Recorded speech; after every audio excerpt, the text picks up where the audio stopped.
Hey everyone, and welcome to today's Explainer. Have you ever stopped to wonder what's actually happening behind the scenes when a chaotic mess of data just magically aligns? Well, today, we're demystifying fundamental sorting algorithms. But look, we aren't going to just stare at dry, boring theory or huge walls of code. No way. Instead, we're diving deep into how these algorithms physically manipulate data. And to do that, we're following a very specific, kind of fun narrative. The epic journey of the number one as it fights its way to the very front of the line. Think about the last time you were shopping on Amazon and you hit that sort by, price low to high button. Or, when you're hunting for flight tickets and you absolutely need that cheapest option right at the top.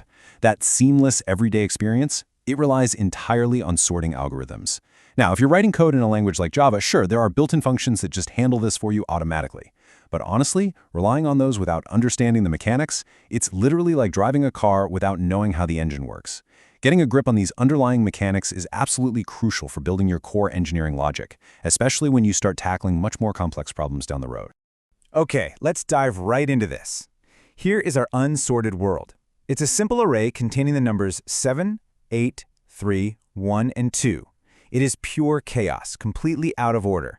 But I want you to focus your attention on our protagonist, right there near the back, the number 1. In a properly sorted ascending array, that 1 needs to be sitting at the very front, right? So the big question is, how exactly does it get there? Well, the different ways algorithms move this tiny number 1 will actually tell you everything you need to know about how they function. Let's kick things off with our first technique, bubble sort. I absolutely love this name because it paints such a vivid physical picture. Just imagine a tall glass tank of water. What happens to the heavy objects you drop in? They sink straight to the bottom, right? And what about the light little air bubbles? They slowly, gradually rise to the surface.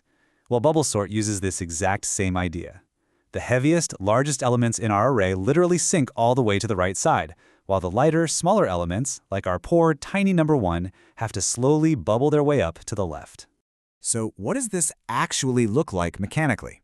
First up, the algorithm puts blinders on and looks at just 2 items at a time. It only compares adjacent elements. If the element on the left is heavier or larger, it pushes it to the right, swapping them. Step by step, the heaviest element aggressively bullies its way to the end of the line.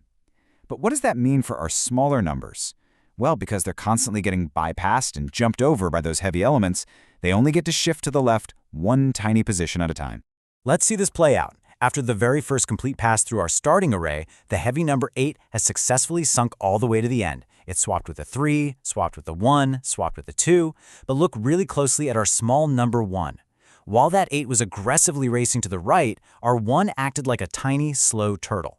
It merely swapped places with the 8 as the 8 blew past, which means it painfully moved just 1 single position to the left.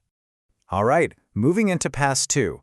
The algorithm completely ignores the 8 at the end now, because it's already sorted and anchored in place. It just looks at the remaining numbers 7, 3, 1, and 2.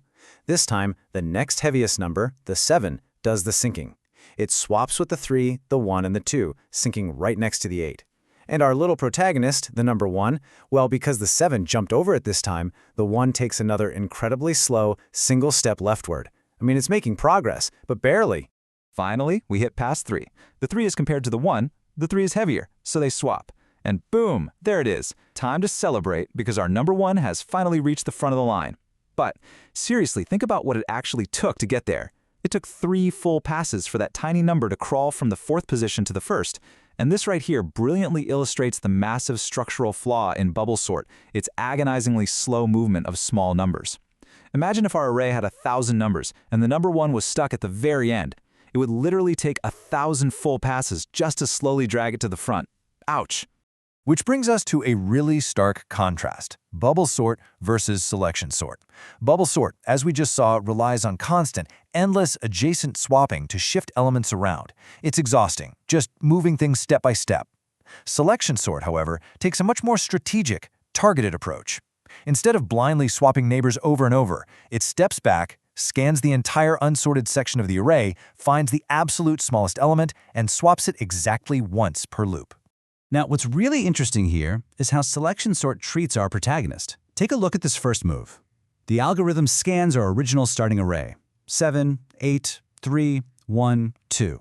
It spots the 1. But instead of slowly dragging it left over multiple painful passes, it just grabs it and instantly teleports it to the front. It swaps the 1 with the 7 in a single, decisive move. Boom! The 1 is exactly where it needs to be immediately. It is highly efficient in terms of movement, and it completely eliminates all that unnecessary adjacent shuffling. Next up, let's explore insertion sort, and specifically the idea of creating the blank space. Now, students often find this particular algorithm kind of confusing to grasp at first, but we can totally simplify it by visualizing its micro-narrative. First, the algorithm mentally divides the array into a sorted part on the left and an unsorted part on the right. Second, it picks up the very next unsorted element. Now here's where the magic happens in step 3. It shifts all the larger sorted elements to the right. Notice I said shift, not swap. It literally copies them over to push them back, creating this safe, blank space in the array. Step 4. Our small element simply drops right into that newly empty space. So the whole trick here is that it's all about making room. If our 1 is sitting there, the algorithm pushes the heavy 7, 8, and 3 out of the way, leaving a perfect little gap for the 1 to neatly land in. Now, despite having very different visual strategies, all 3 of these algorithms share a common mathematical reality, big O of n squared. This is time complexity. Whether it's the endless bubbling of bubble sort, the scanning of selection sort, or the shifting of insertion sort, they all fundamentally rely on nested loops in their code, basically a loop running inside another loop. Mathematically, this means the amount of time they take to run is proportional to the square of the inputs. So if you have 10 items, it takes roughly 100 operations. But if you have 1,000 items, that's 1,000,000 operations. So let's look at the real-world implications of this. Is O of n squared actually good for production? Well, no, absolutely not. It is way too slow for massive databases. You are never going to use these to sort millions of Amazon packages, and you definitely won't use them in competitive programming. So you might be wondering, why even spend the time learning them? Well, because they are absolutely crucial for building your algorithmic logic. They literally wire your brain to understand how to manipulate arrays, track indexes, and structure your logic. And because they hold such foundational value, they are incredibly common in technical interviews. You gotta walk before you can run, right? These algorithms are your mandatory stepping stones as an engineer. Which leads us to one final, pretty exciting question. If O of n squared is way too slow to handle those millions of Amazon packages or flight tickets we talked about at the start, what advanced algorithms actually lie beyond? Well, the truth is, there is a whole world of highly optimized, incredibly fast O of n log n sorting algorithms out there. Things like merge sort and quick sort, just waiting for you. These are the algorithms that conquer massive data sets in a mere fraction of the time. So the question is, are you ready to explore the next level of data structures? Because honestly, the journey of sorting has only just begun.